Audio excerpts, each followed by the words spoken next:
mga changes that you This script, wala namang notes. wala. It's not like Shakespeare. Yeah. Enter and wala.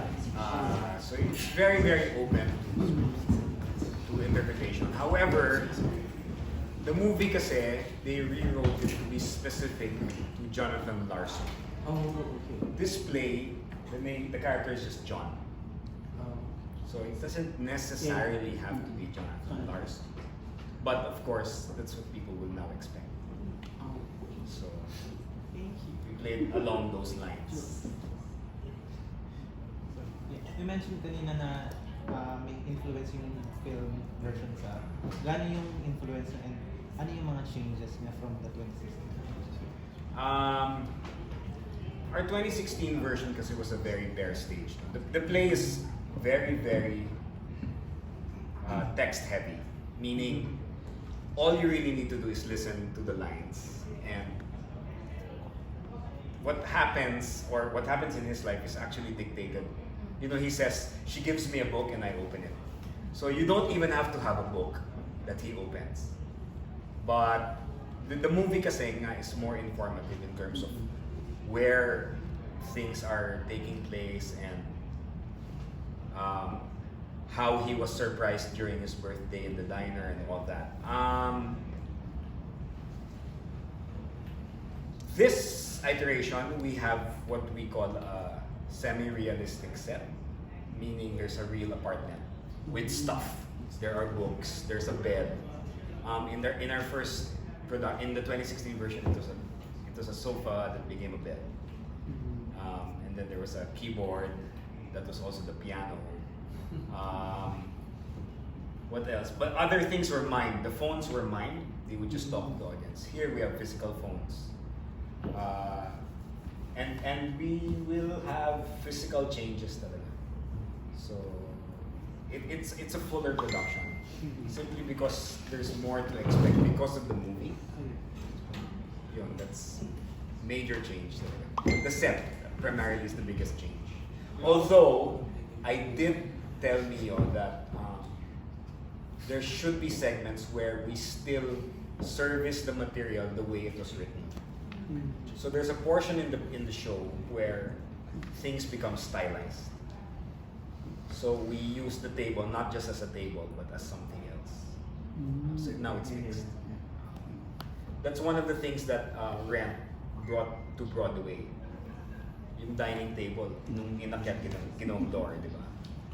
I think Jonathan Larson wanted that kind of sparsity in staging to make it also more affordable because he really wanted theater to be accessible for everyone. So we're still doing that. We're still doing certain scenes where it's stylized, and then there are certain scenes where everything is realistic. Na-mention mo rin kanina na the cast were handpicked. So, paano na pumasok sa picture si Khalil? And so far, paano yung performance? Khalil was because we were talking to GMA. Yeah,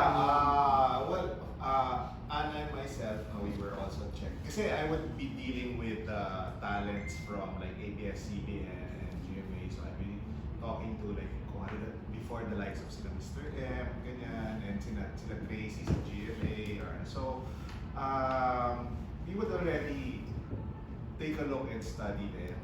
And at the same time, I also had to ask GMA also, who do you think would be available? Who do you think could be a fit? Can do a musical. So it's also a process. And then I think Anna was the one who yung kay Khalil. Parang kami nga sa parang looks young pa for the role, di ba, Rob?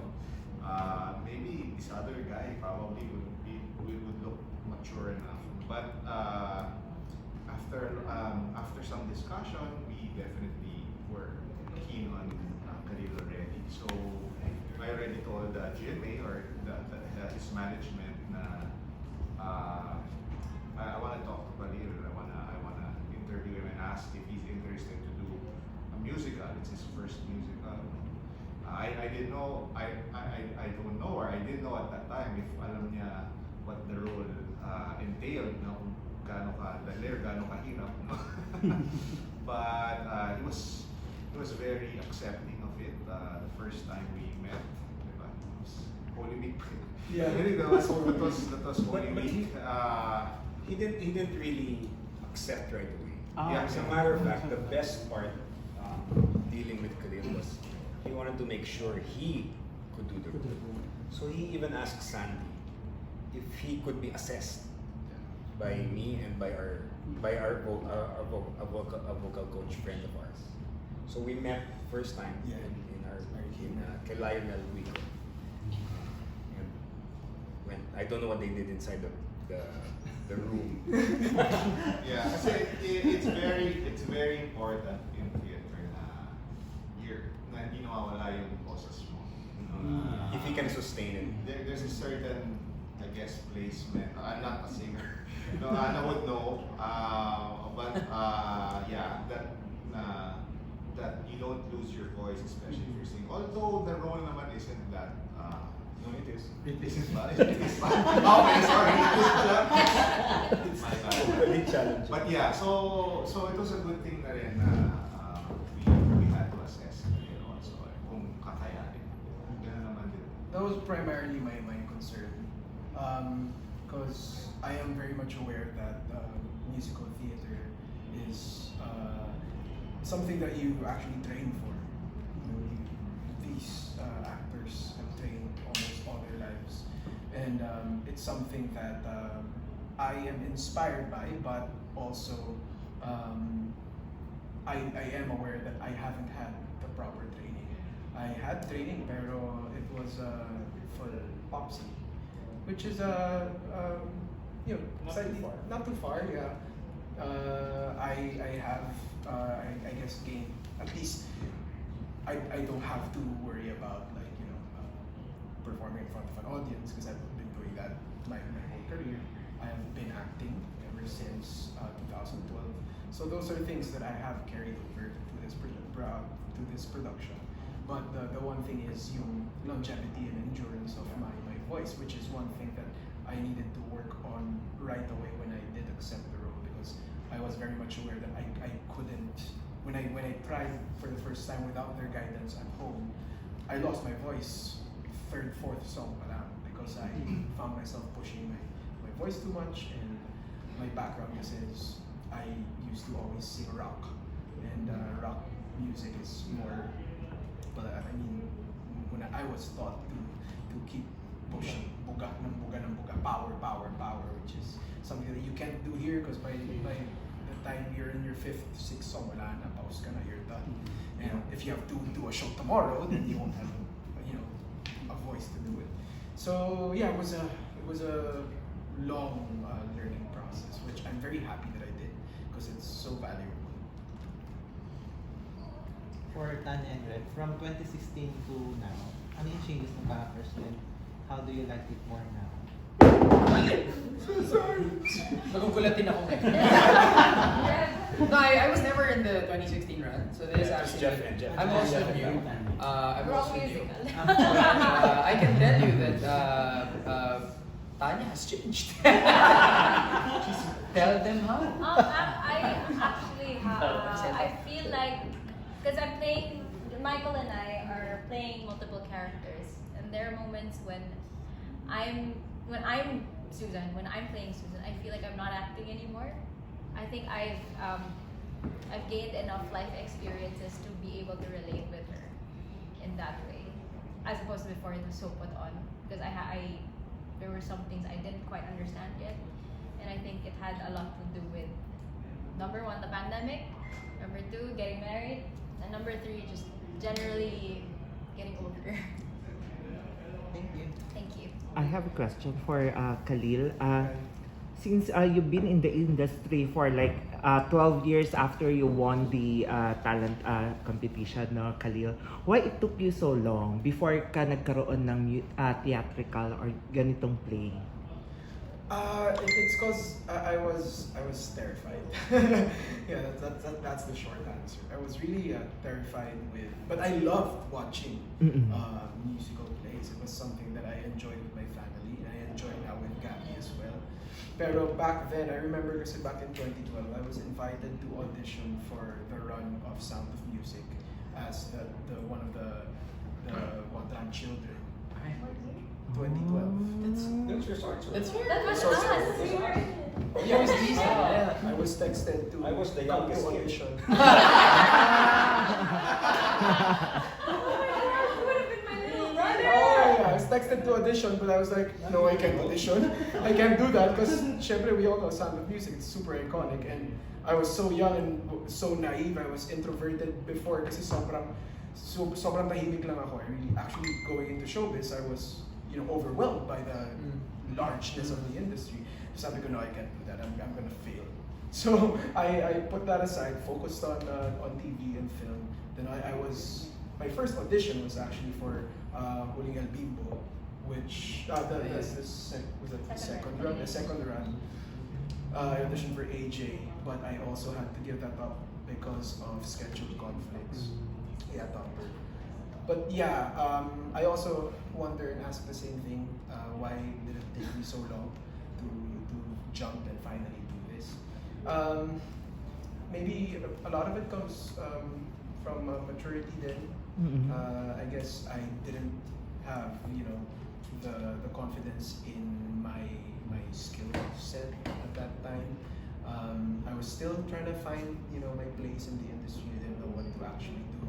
I ventured to photography, writing, filmmaking. At one point I was doing everything and anything. But then when I actually, I was sure now of what I wanted to do was to act for the rest of my life. Then I kind of got, I kind of felt that I think when I'm offered a musical play or a theater project, I think I would consider it. So now na na-try mo na siya, parang possible na sunod-sunod na siya, if ever. Yeah. This is by far, in terms of rep, the most satisfying and the most, I guess, creative experience as an actor for me. Because I don't get this privilege in TV and film where we're usually given the script just a month or sometimes hours, Few minutes. sometimes while doing it changes. So it's not as pre-thought of as theater. So this has been such very talaga, it changed my whole perspective on the process as well. So Yeah. For those na hindi nakakaalam, and now na na-try mo na siya, Khalil, no? What is the fun and challenging part being a theater artist, and for others also, if you want to share? yeah, I think for me the biggest, I think speaking from someone from TV and film, you sometimes when you do TV and film kasi, you're in the zone just during your take, like during that scene. At least for me, when I feel it, as actors and as musicians, when a guitarist goes on a guitar solo, para siyang lilipad, diba? So that feeling is something that's addicting for me. It's something that I strive for in everything that I do. I need to be able to grab hold of that character so much that it takes over my entire body. And I feel that during TV and film. Pero mabibitin ka kasi you have to budget your scenes. You do scenes based on location. Here I feel it almost every day. So that's something that's I guess to actors who are very much committed and are in it talaga for that commitment, who really want to feel the character and the material. It's something else. It's something to to actually try it once in your life. If you're an actor, yeah. For me, it's not to say that one is better than the other. They're just different mediums. I would say they're different mediums: film and TV and theater. They're very very different. I will say though, I will agree. I will echo what he said, that everybody has to try it at least once, because there's nothing like a live performance. You know, it's when we do acting, I think is always a practice, an exercise in empathy, diba? So when you step into these characters, when you step into these roles, for example, for a film, or you know, you're that, and it's burned on the film. That's it, right? Here you have to do it in front of live audiences, and you do it in front of people, and you can actually see in real time how it's affecting them, how it's changing them, how it's speaking to them, and at saka nakikita mong babauli nila to pag alis nila. I mean, when you make a film, of course, at that moment, you're talking to the camera, and that's what you're doing, that's what you want to happen, yun yung goal mo, and when it's shown, you don't see it as the actor na, okay, you know, but live theater, nothing like it. It's a Closest experience. yeah, it's the most honest. Mhm. You can't dress it up with edits. You can't. That's it. And for my last question, for Khalil and Direk, why do you think it's worth na ipalabas yung story ni Jonathan Larson? Bakit siya kailangan makita ng mga tao?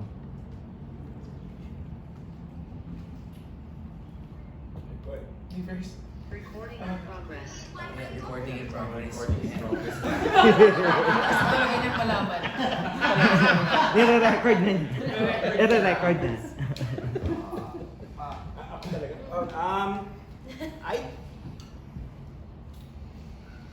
When we decided to do this again, I was asking myself, aside from the pragmatic reason that we wanted to start small, I look for what can this show contribute to society when we choose our shows. When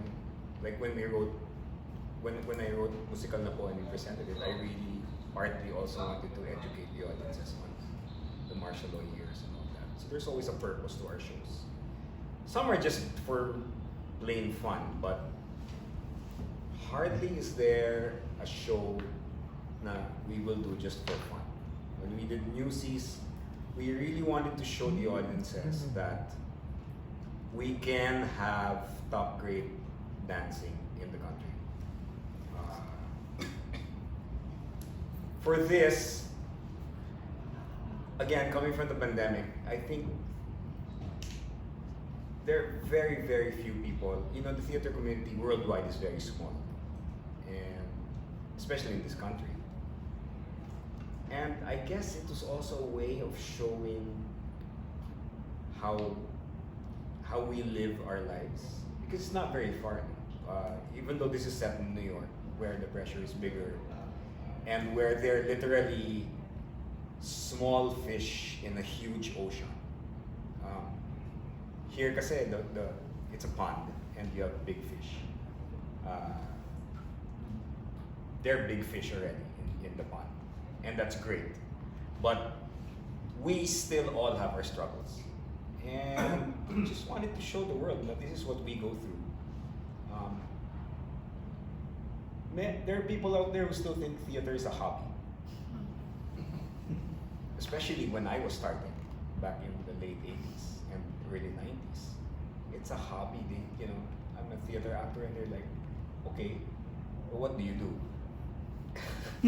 Theater actor. You know, but when they see this, hopefully they get naman.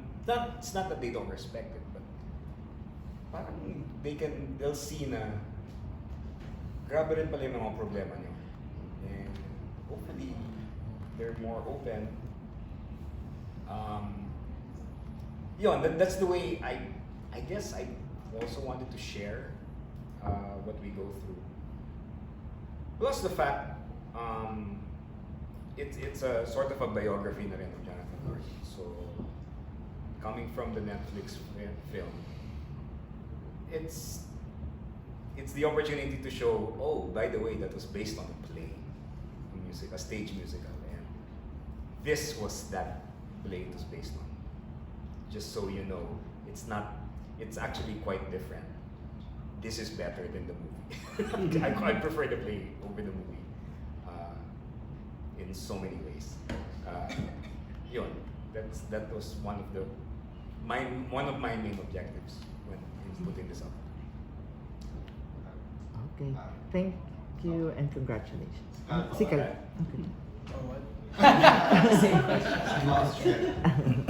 For me, for the perspective of playing the role of John and being in his shoes for a month now, we all need a bit of hope in our lives. And I know that all of us, we all have our own ticking, that little voice that you hear in your head that bugs you, keeps you awake at night. And sometimes we just really have to remind ourselves that there is hope even after 2 years of thinking about our lives, being so cautious about not getting sick. We're all still here. We've lost a lot of lives, but we're here. We're alive, and there's hope. Theater's back. There is hope. People are flocking to the theaters to watch the shows. People are flocking to the theaters to watch Tic Boom. So there is hope, and that's what the story is about. No matter how much haymakers life throws at you, just gotta stand back up and do what we love doing, and don't ever let go. So that's why they have to see. Actually, wait, sorry. I know nobody asked me, but I just want to say I really, really like your question. What's your Tic Tic Boom? And I was actually thinking about it, but my Tic Tic Boom! And I like that you brought up hope. Because when you think about your Tic Tic Boom, at the end of the day, you remember that there is hope. And you have a choice. It's perception also. It's a matter of perception and belief in hope. Thank you. Hindi naman tinanong. Can I just add to your question earlier? I think also what Fred mentioned, the story of Tic Tic Boom is, I think, relatable to everybody. Yeah. Because If you've it's ever a- paid any bills. Yeah. Kasi it's about it's about a person who's deciding or choosing on whether to pursue his passion or to go to a different route, but or perhaps stability, Yeah. to choose stability, and not just artists, but everybody. Yeah, if you're a woman, you're Everybody. thinking bomb. Hi. Podcast. Kasi, talaga yung question na what's your Tic Tic Boom? My Tic Tic Boom started when October 23, 2022, the day I got married, and everybody was expecting me to have a child. Yeah. I don't know how to answer that, but I am a ticking time bomb. I have a time limit. I have an expiration date. So there you go. Thank you for joining this podcast. Make sure you listen to us on Spotify or iTunes or wherever you get your podcast. Okay. Yep. Thank you and Still have congrats. another question? No, I'm good. Thank you. Thank you. Congratulations. Yeah. You're okay. Thank you. Yeah. Yes. Me, I asked. Of course.